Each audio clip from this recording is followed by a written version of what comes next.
दानात श्रेष्ठ दान म्हणजे रक्तदान। आपल्या एका बाटली रक्तामुळे एखाद्याचा जीव वाचू शकतो, मग तो सामान्य नागरिक असो की देशाच्या सीमेरेषेवर तैनात असलेला सैनिक। रक्तदान हे फक्त गरजूंसाठी नव्हे तर एका सामाजिक बांधिलकी असल्याचं प्रतिपादन जिल्हा शल्यचिकित्सक डॉक्टर कैलास पवार यांनी केलं आहे।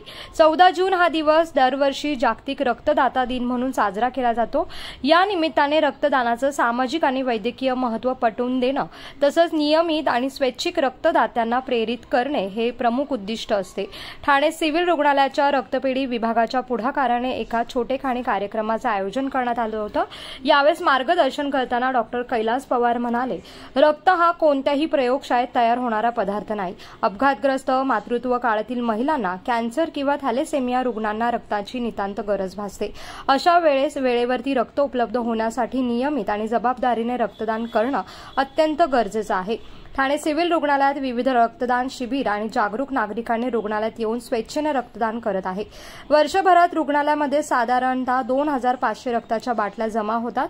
3 महिन्यातून एकदा रक्तदान करून एखाद्याचा आपण जीव देखील वाचवू शकतो। कोकणासह परिसरातील ताज्या घडामोडींसाठी सागर डिजिटलला सबस्क्राइब करा आणि नोटिफिकेशनसाठी बेल आयकॉनवर प्रेस करा।